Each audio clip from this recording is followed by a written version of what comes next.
celebration of Black History Month continues as we share stories of notable Virginians. Tonight, we talk with coaches who serve as more than teachers of the game, but as mentors for their athletes. As 10 Sports reporter Eric Johnson explains, their personal journeys are often unknown. Play under control, not out of control. He's been a fixture at William Fleming High School for nearly 3 decades with the title of Top Colonel for 18 years now. Boys basketball head coach Mickey Hardy has passed on his passion of the game to some of the best talent to come from the Star City with one goal in mind.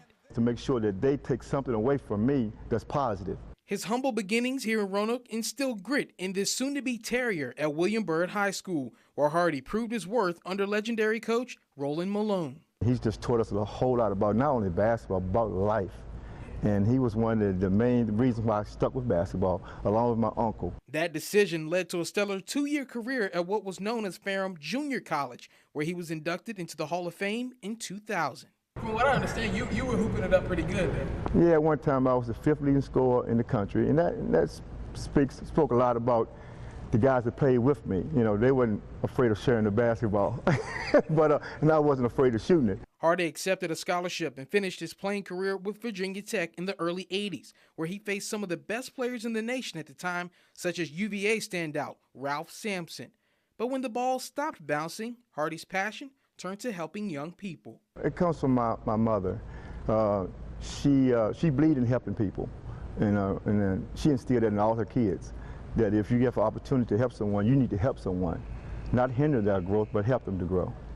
You walk through the halls of William Fleming High School, you'll find countless accolades from the boys basketball program over the years, but even as head coach, Hardy is adamant about one thing. He can't take all the credit for himself. Just as Jordan, he has his own right-hand man and assistant coach, Marshall Ashford. From Durham, North Carolina. My dad got us started, my brother and I, in baseball. So we grew up playing baseball. Actually, basketball was the last of the big 3. Ashford's high school success landed him an opportunity in Blacksburg with the Hokies as well in the mid-70s. He averaged double figures in scoring in 3 of his 4 seasons. My senior year at Tech, I was drafted by the Washington Bullets. I was a 5th-round draft pick, went to camp. He didn't make the team, but returned to Blacksburg in 1979. That's when he learned more about this standout JUCO player, Mickey Hardy.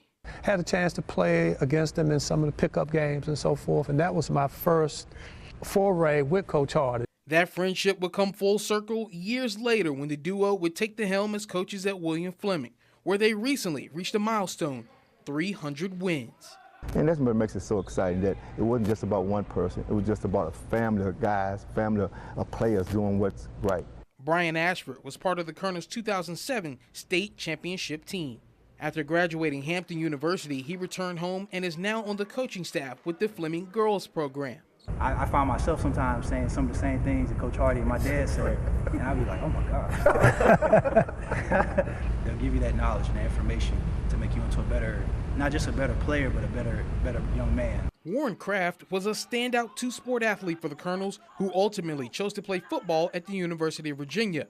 But the values he learned on the court stay with him even now as a football coach. It's all about building connections, building relationships, and these 2 coaches, Coach Hardy and Coach Ashford, did a great job of, building that relationship, building the connection early on. And it all started with the connection of this dynamic duo, helping turn boys to men, preparing them for a much bigger game than basketball. Eric Johnson, 10 News, working for you.